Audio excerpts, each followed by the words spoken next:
Welcome to the OneNFP Financials and Financials Lite family. This video will give you a quick tour of the commonly used areas of the software so you can dive right in and get started for yourself. This is the Role Center. It's the landing page. It's what you'll see the first time you open the software. There are different role centers that you can assign to users depending on their role within the system. So the intent of the Role Center is to give you quick access to the tasks that you use regularly. So I could dive right in and see a list of my unposted purchase invoices. So I could continue entering or post them. The different tiles show I've got invoices out here that need to get paid and deposits that need to be posted. I can create new entries up here. I could create a new deposit. I could access my journals. There are several journals in the system. Depending on what task you need to do will determine which journal you're going to use. Most common that you'll use the purchase journal and the payment journal. If you're posting anything that involves a vendor, you'll use one of those two. Or the general journal, which you'll use to do adjusting entries or bank-to-bank transfers. You have access over here to different menu items. If we go over here, these tabs will give you access to other areas of the software. Back to the Role Center. These KPIs are user-defined. You can have as many as you want. There are 2 on the page, but you can define as many as you need for your organization. And My Reports. These give you access to user-defined reports with drill down. So I can create my user-defined reports, which are combinations of rows and columns, and I can drill down to see the underlying transactions. So that's a real quick review. The longer introduction and product tour, which will take you about 15 minutes to get through, will be available after this video ends. It's also available along with a lot of other training material on our YouTube channel. So again, welcome and have fun with the system.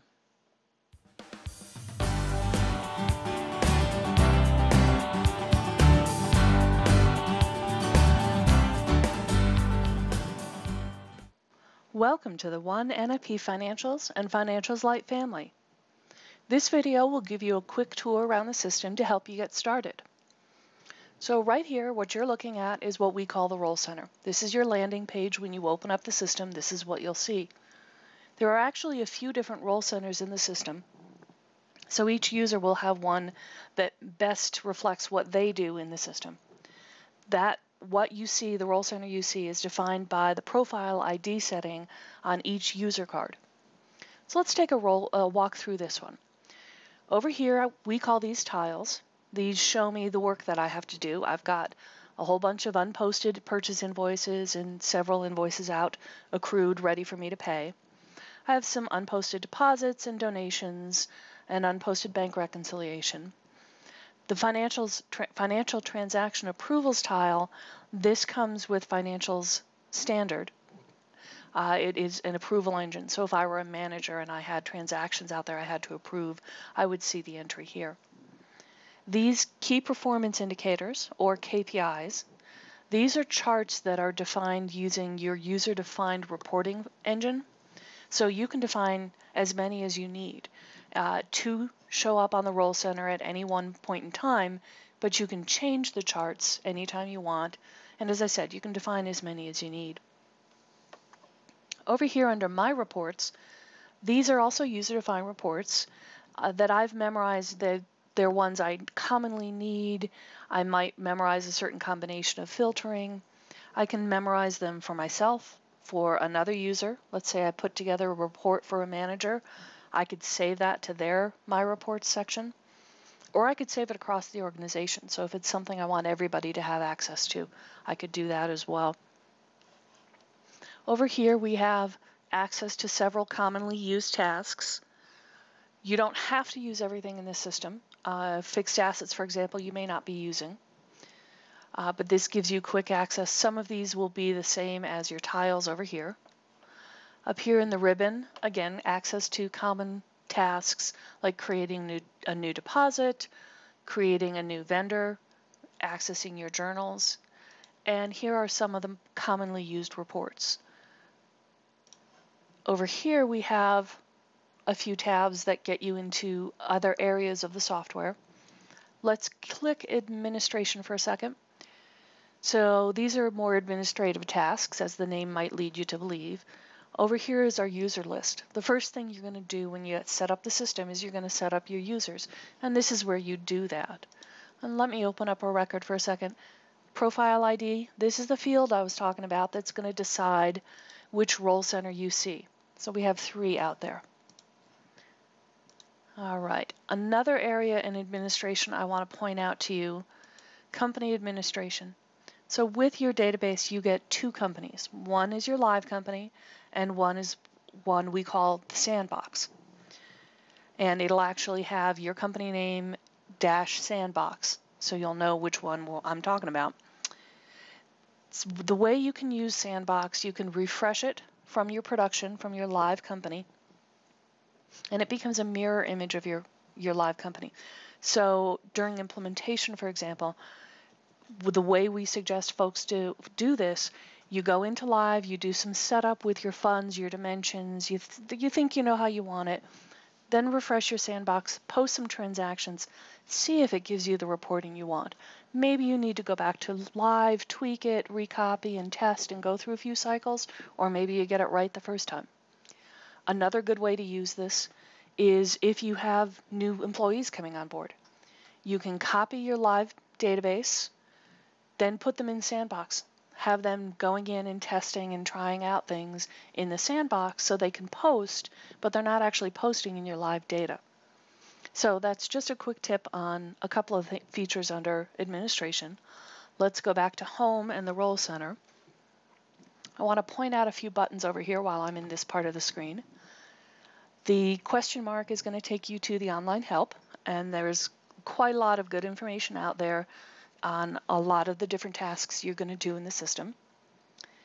This button here will hide the ribbon. It's nice on certain screens to give you a little bit more visual real estate, and you'll see the button kind of changed. If I click it again, my ribbon is going to come back. And this button is the search button. I mentioned that the Role Center is designed to give you access to the tasks you use regularly. There are a lot of things in the system though, and when you're in the online help, you're going to read up on a task and it may say, search on something or other. That's how you're going to search. You're going to click that button and you're going to search on it and you'll get a list of options coming up and you'll be able to access those other areas of the system. All right, so as part of this training, I am not going to try and tell you every way that you can get data in the system. When you're working in it day to day, you may be using the journals exclusively, you may create invoices for your vendors, you may even have customers and be putting in entry against the customers, though a lot of our nonprofit clients don't use that much. But I do want to show you that, by the way, there are training videos on these other ways, all the ways you can get data into the system. What I do want to do, I want to show you a deposit so that we can follow the transaction through the system and you can get a better sense for how that will work on a daily basis.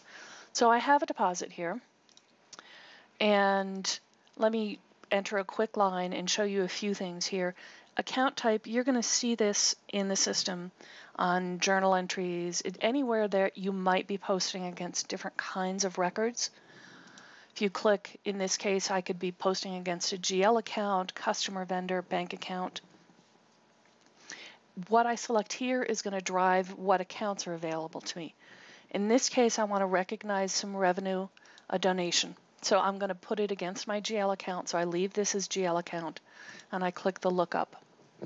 So on these lookup lists to any kind of record that a user defined, so this is looking up to my chart of accounts that I defined, I will have up here in each column the ability to sort and to filter. So let's say I know I want to post this against my contribution account, but I don't remember what the number is.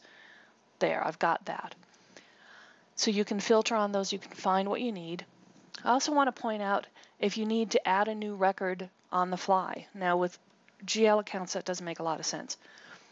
But if I were in a purchase invoice and I clicked the vendor number lookup, and couldn't find my vendor, a new vendor, I could create a new one on the fly without leaving the purchase invoice page. I could also, if I need to go look at a record, I can go to select from full list. That'll take me to a better list of all the records, and I could actually look at, in this case, I could look at the account record. So let's move over here. Dimension speed key. Dimension speed key is a quick key. It's intended to just save you keystrokes. It allows you to memorize combinations of funds and dimensions. But my big tip to you is don't create a dimension speed key for every combination of your fund and dimension, because then the list is just going to become too unwieldy and it's ultimately not going to save you time. So just pick the ones that you know you're going to use commonly and that will save you a bunch of time and use it that way. All right, so I've got my deposit in here. I want to point out we're posting against Cost Center 200 and Program 2100. So let's go ahead and post that. And let's return to the Roll Center. Now I want to take a look at my budget versus actuals for revenue and expense. So let me expand my date range. This is sample data, so it gets a little sparse sometimes. And scroll down a little bit. So you can see I've got during the current period, year to date, got a variance column over here. This is across my whole organization. But now let's filter it down. The great use of funds and dimensions is using them to slice and dice your data. So now I'm seeing budgets to actuals for just this one Cost Center 200. Now let's take it down even further and see budget to actuals for just this one program. And if I drill into this, I also should say anytime you see something that underlines like this is a link. You can drill down on it. You can get more information, and there's that deposit we just entered. So here I'm seeing all the underlying transactions that contribute to the value I'm seeing in this report of $72,690. All right, so that is reporting. We've watched it flow through. There's just a few more things I want to show you about filtering, because there are going to be a lot of times on reports, on lists that you're going to filter. So I'm clicking history. This shows you all the different transactions that have already occurred in the system, been posted, all my posted purchase invoices, etc. I'm going to come down here to general ledger entries. These are all of my transactions that I've posted in the system. So up here on the columns on any list, you're going to be able to filter and sort. And sorting I can pick from the menu, or I can actually click on the column itself and it will sort for me. All right, so when it comes to filtering, there's a few tips and tricks. So if I want, first of all, if I just want to see a value, I can enter that value. As we saw when I was filtering by the account name, I can enter that value. I have a lot of transactions for that. So here we go. You can see my due to, due froms. So I just entered that one value. Let's clear that filter and let's do a couple date filters. So on dates, let's say I want to do a date range. So let's do 01 through 3/31. Now let me explain what I just typed there. With date fields, if you're looking in the current year, you don't have to add the year to the date. So I'm saying I want January 1 of this year, but I left the year off. 2 dots gives me a range through March 31. So if I filter that, that gives me that filter. Let's go back in for a second. Now dot dot gives me a range, so I'm going to get everything between those two dates. If I use a pipe sign, that's going to be either or. So in this case, I'm going to find things posting only on January 1st or only March 31st. Okay, and let's do a couple more commonly used filter types. So let's say we want everything before January 1. So before January 1, using the less than, that's going to give us before. Or I could do everything after the greater than. And finally, if I use both of them, that's going to give me not equal to. So everything posted on any day except January 1. So that's a quick tour. There's lots more to learn. There's lots of information in the online help and in the videos. And we just are so excited to have you with us and have fun with the system.